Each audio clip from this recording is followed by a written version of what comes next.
Isaías 59, verso 1. A ceia, esse tempo precioso que nós tiramos para estar à mesa com o Senhor, é um tempo precioso, um tempo muito caro para nós. Amém? Isaías 59, o verso 1, diz assim: Eis que a mão do Senhor não está encolhida para que não possa salvar, nem o seu ouvido agravado para não poder ouvir. Amém? Feche os teus olhos, vamos falar com o Senhor. Querido Deus e amado Pai, a Tua palavra foi lida. Nós a temos, ó Deus, como autoridade final. Pretendemos e desejamos e lutamos para vivê-la. Para tanto, fala conosco, ilumina as nossas mentes. Dai-nos, ó Deus, agora uma posição firme de estarmos dispostos a cumpri-la, a vivenciá-la, para que assim nós possamos desfrutar da mesma em nome de Jesus. Amém. Obrigado, irmão. A palavra aqui fala de quem Deus é e do quanto Ele está disposto a cuidar de nós.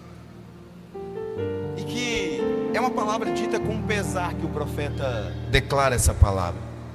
Ele fala que a mão do Senhor não está encolhida para que não possa salvar, nem os seus ouvidos moucos, agravados, para que não possa ouvir. Ele fala, ele narra um pouco de quem Deus é e lamenta porque isso não é suficiente para o ser humano.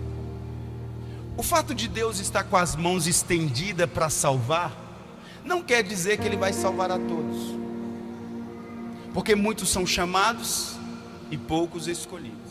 Mas não tem a ver com Ele, tem a ver com a resposta que nós damos a Ele. Deus está com as mãos estendidas, mas não tem podido salvar muita gente. Deus tem visto pessoas caminhando a passos largos para o abismo, pessoas caminhando para armadilhas, pessoas caminhando para o sofrimento, para a luta, para a dor, e Ele está sempre com braços abertos para salvar, mas não tem podido.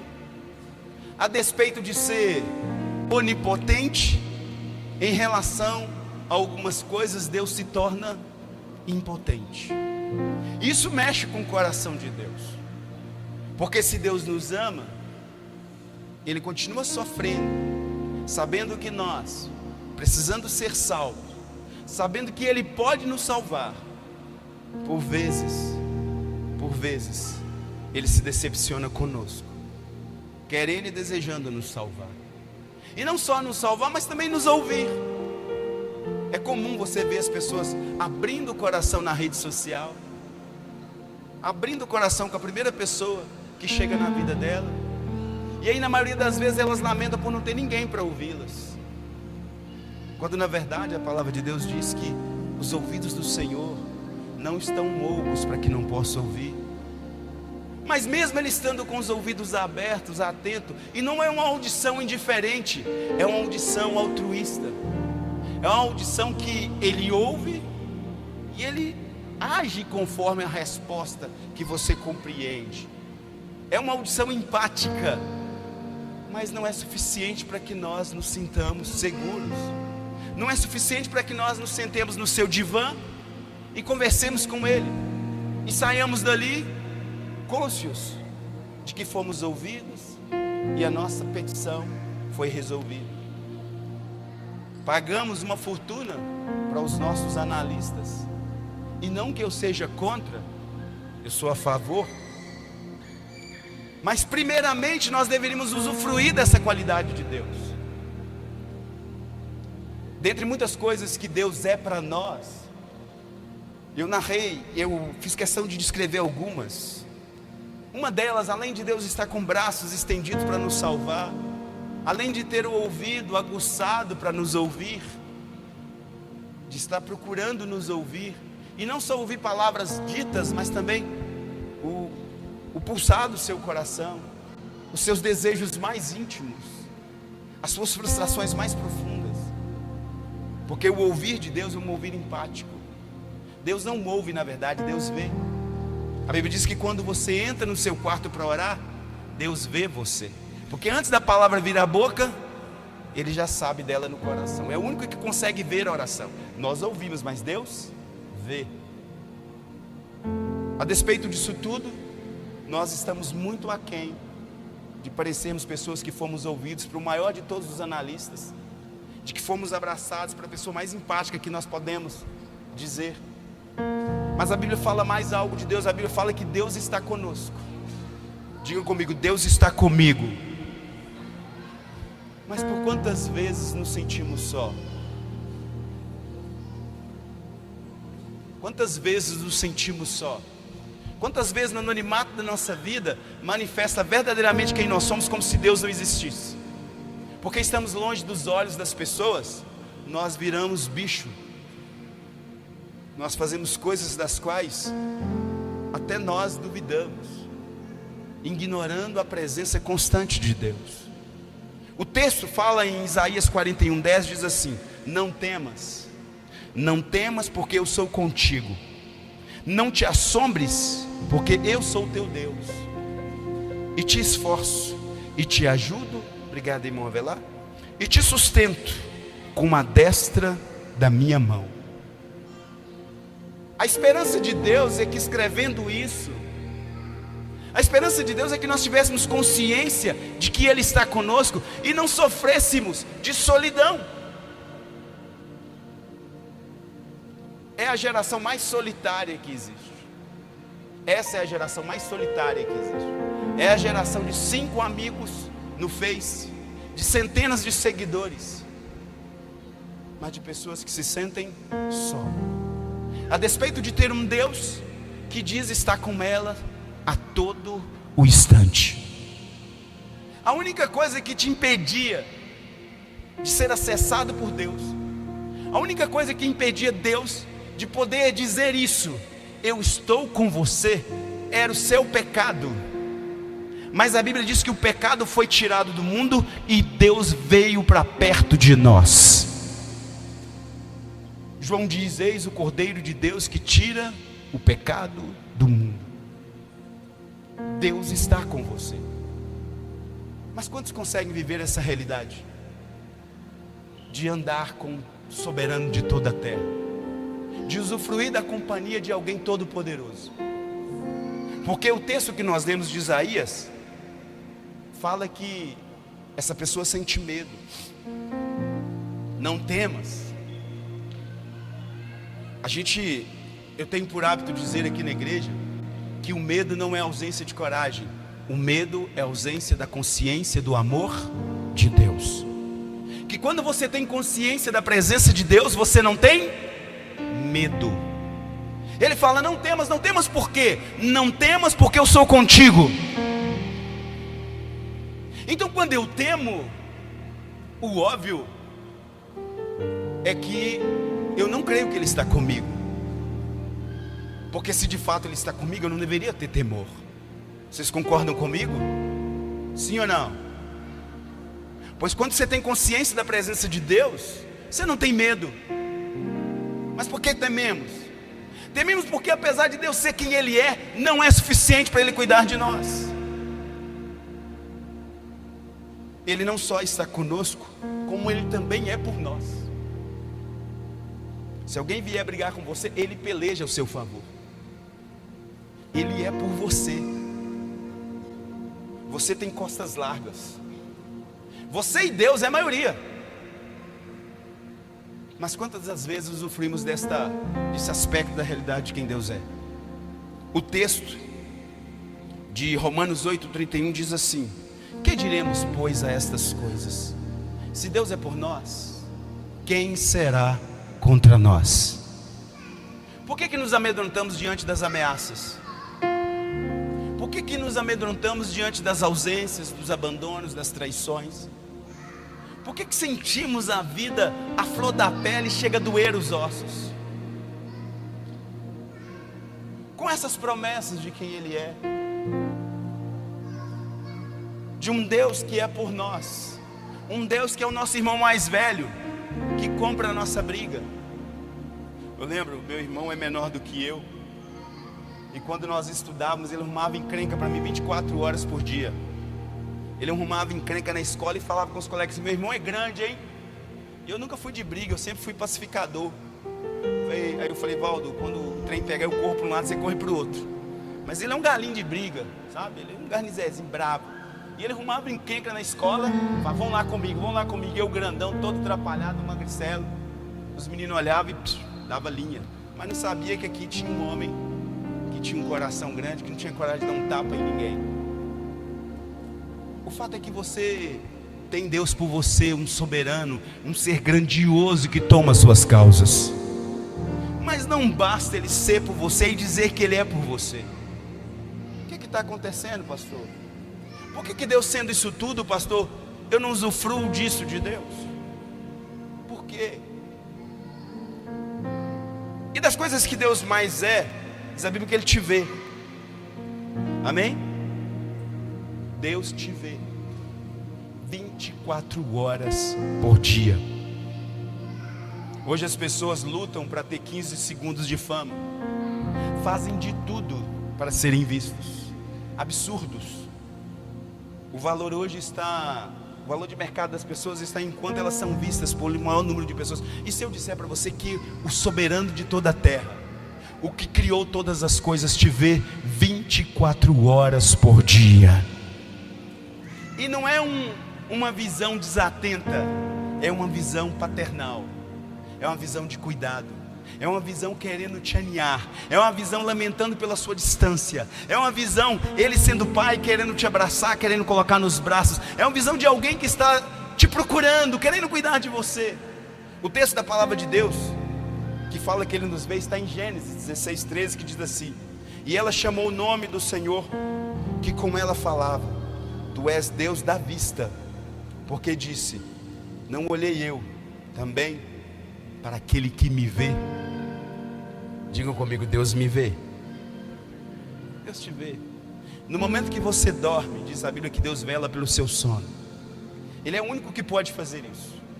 Por ser onipresente, por poder estar em todos os lugares ao mesmo tempo, quando você dorme, Ele fica ali do seu lado, te vigiando, velando o seu sono. Quando você acorda, Ele acorda com você. Ele te vê 24 horas por dia. Ele te vê por fora e por dentro. Ele vê, e o olhar dele é um olhar clínico. É um olhar que perscruta. Diz a Bíblia que Ele perscruta. O olhar perscruta até a divisão da alma e do espírito. Sabe que lugar é esse? O subconsciente. A divisão da alma, que é a parte consciente, a parte das emoções. E o espírito é as suas memórias, aquelas realidades que estão no seu subconsciente. Ele vê isso. Ele vê isso 24 horas por dia. E mais do que isso, diz a palavra de Deus, que Ele não só te vê, mas Ele também te ouve. Amém? Isso seria uma bênção se todas as nossas palavras fossem palavras de gratidão a Deus. Mas também é uma lembrança de que nós devemos tomar cuidado com o que sai da nossa boca. Porque a Bíblia diz que de toda palavra frívola que nós falarmos, nós vamos prestar contas diante de Deus. Toda palavra que você disser, que não for confessada ao Senhor em pecado, Deus te pedirá conta. A palavra de Deus diz que Ele te ouve. 1 João capítulo 5 verso 14 diz assim: e esta é a confiança que temos nele. Que confiança é essa? Que se pedirmos alguma coisa segundo a sua vontade, Ele nos ouve. Diga comigo: eu tenho certeza que Deus me ouve quando eu peço qualquer coisa segundo a sua vontade. Olha que maravilha. Quem consegue usufruir disso? Quem fica na Bíblia procurando a vontade de Deus para pedir coisas segundo a vontade dele, para dizer: Deus vai fazer? Quantos milagres que Deus tem feito na sua vida e da sua família. Mas não basta Deus dizer que te ouve, porque Porque às vezes você conversa com todo mundo, você conversa com todos, menos com Ele. Menos com Ele. E Ele te ouve. Ele gostaria que você abrisse o seu coração, a sua boca, e conversasse com Ele. De quinta para sexta, Ele me acordou 5 horas da manhã. E eu comecei a orar, e eu falei diretamente com Ele 45 minutos. E não vi o tempo passar. Quando você está com alguém que te faz bem, é como o coração apaixonado. É quando você está apaixonado, é como o amor do adolescente, que começa a conversar no telefone às 7 horas da manhã, e às 11 horas da noite está dizendo: desliga você, porque você está apaixonado. O sonho de Deus é que você gastasse tempo com Ele, conversando com Ele, porque Ele te ouve. Mas não é um ouvir antipático, é um ouvir simpático, é um ouvir com amor. Mas nem por isso tem sido suficiente. As pessoas falam com todos e só falam com Deus por último. Quando todos os recursos estão escassos, aí sim as pessoas buscam a Deus. Mas em 1 João capítulo 5 verso 14 diz: e esta é a confiança que temos nele. Você tem essa confiança? Você tem a certeza que tudo que você pedir a Deus segundo a vontade dele, Ele fará? Você tem essa confiança?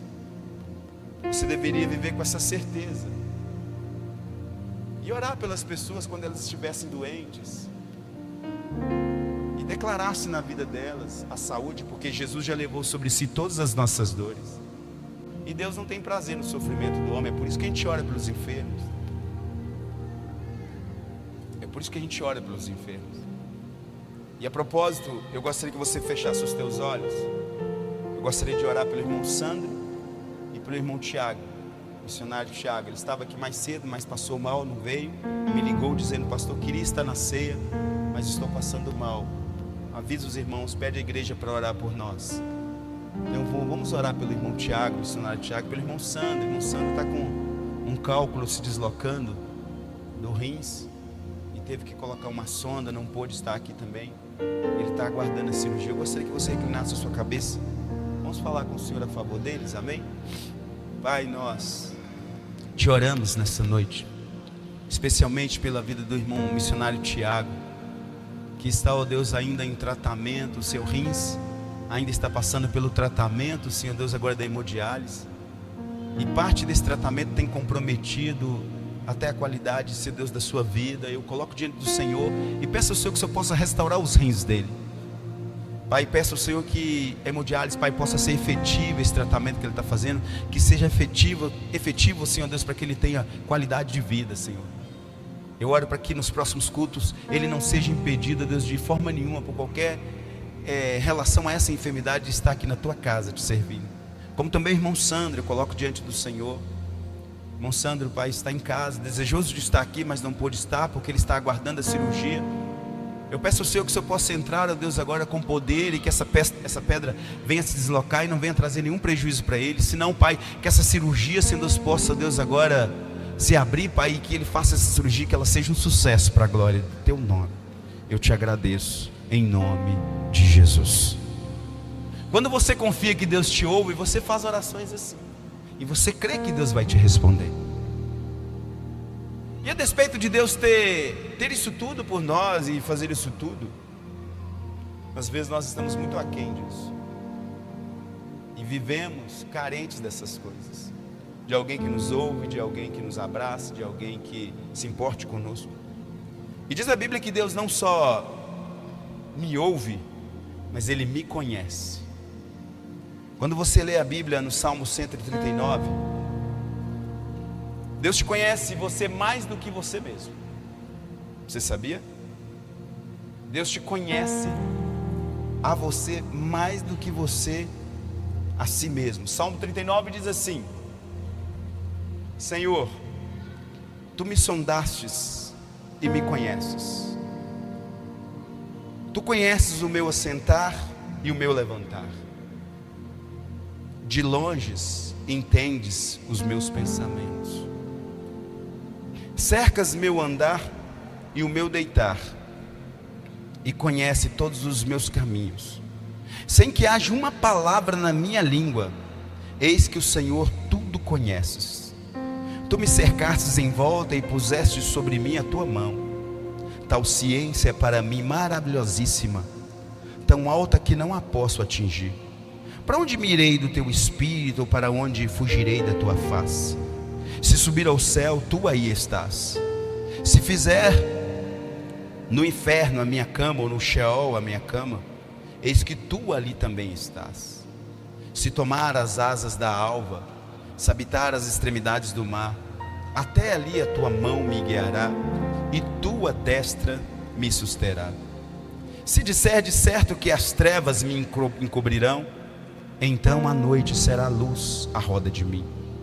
Nem ainda as trevas me escondem de ti, mas a noite resplandece como um dia. As trevas e a luz são para ti a mesma coisa.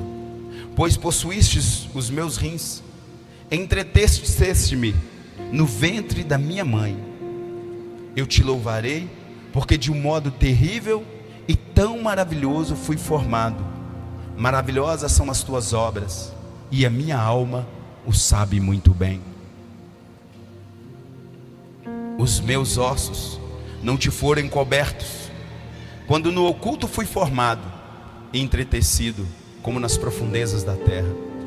Os teus olhos viram meu corpo ainda informe, e no teu livro todas essas coisas foram escritas, as quais iam sendo dia a dia formadas, quando nem ainda uma delas havia. E quão preciosas me são, ó Deus, os teus pensamentos, quão grandes são as somas deles.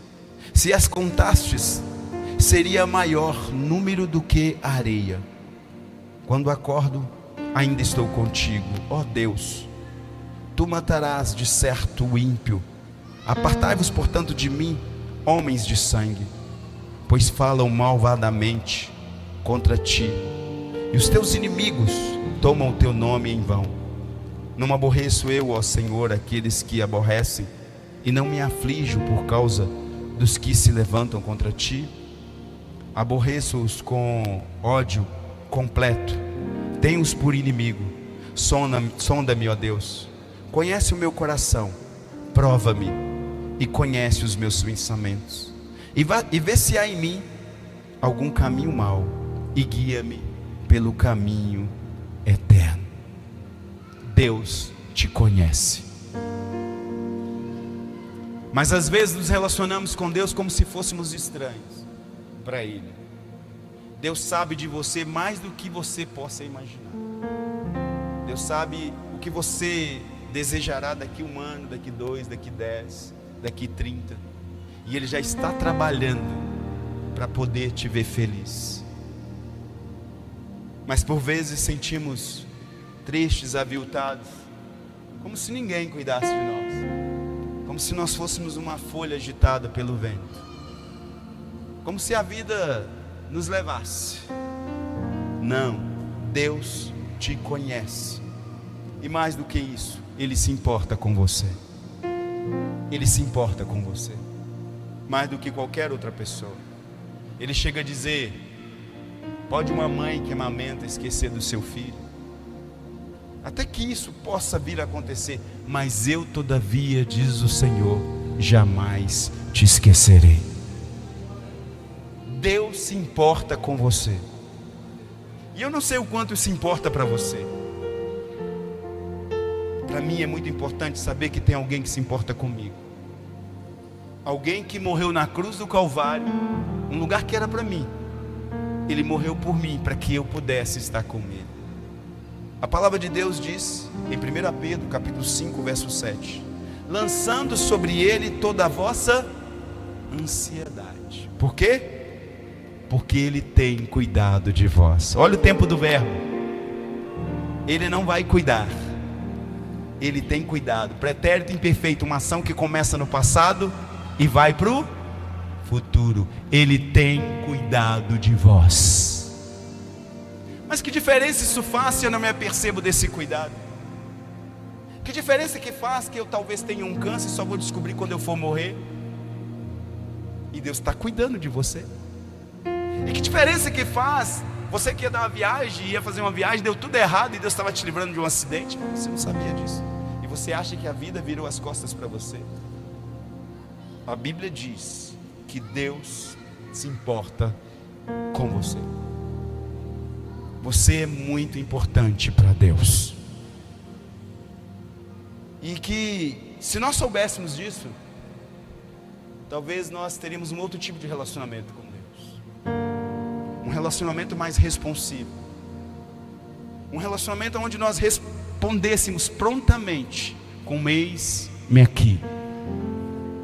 Um relacionamento onde nós tivéssemos um coração voltado a obedecê-lo, por saber que não existe ninguém que possa fazer o melhor por mim, e que eu deveria duvidar das minhas dúvidas, mas nunca duvidar do Senhor, porque se tem alguém que se importa comigo, é o Senhor. E às vezes trocamos Deus por tantas coisas banais. E por último, para encerrar, Deus te ama. Deus te ama. E não de palavras, como alguns amam de palavras. Ele te ama, e esse amor é demonstrado com uma atitude. Deus te ama muito. Em Romanos capítulo 5, verso 8 diz assim: mas Deus prova o seu amor para conosco. Ele dá uma prova do amor dele. Então prova para mim que você me ama. Mas Deus prova o seu amor para conosco, em que Cristo morreu por nós, sendo nós ainda pecadores. Deus não tem uma relação de interesse com você. Quando Ele morreu por você, você era pecador. Não era nenhuma proposta. Ele morreu por você porque Ele é amor. É tudo que Deus sabe fazer, é nos amar. Mas a despeito de Deus ser isso tudo, a despeito dele estar com as mãos dele estendidas, não com os braços encurtados, a despeito dele estar com os ouvidos abertos, a despeito dele ser por você, a despeito dele te ver, dele cuidar de você, a despeito dele te ouvir, o que Deus comunicou ao meu coração essa semana é que às vezes Ele não pode exercer isso tudo, porque tem uma coisa que nos impede de usufruir disso. Quando a gente volta lá em Isaías 59, verso 1 e 2, diz assim: eis que a mão do Senhor não está encolhida, para que não possa salvar, nem o seu ouvido agravado para não poder ouvir. Mas tem algo que nos impede de usufruir disso tudo que eu falei com vocês. O verso 2 diz assim: mas as vossas iniquidades fazem separação entre vós e o vosso Deus. Olha o tempo do verbo, olha a conotação. Os nossos pecados fazem separação de nós de Deus, e não de Deus de nós. É diferente, porque o pecado que separa o homem de Deus já foi pago. Diga comigo, tetelestai. Diga, está pago. Estão entendendo? Não tem nada que você faça que mude isso tudo que Deus é por você. Põe o texto de novo, Isaías 59, 2, fazendo favor. Mas as vossas iniquidades fazem separação entre vós e o vosso Deus. Deus está paradinho lá, sendo isso tudo, sendo empático, sendo carinhoso, se importando, tendo um ouvido empático, estando disposto a nos abraçar, a cuidar de nós. Mas quando nós pecamos, nós damos um passo para fora. E sabe o que Ele faz? Ele chega para perto. Ele chega para perto. E você dá um passo e Ele chega para perto. E você dá um passo e Ele chega para perto. Faça favor. Você. Fica ali. Duda, vai ser Deus.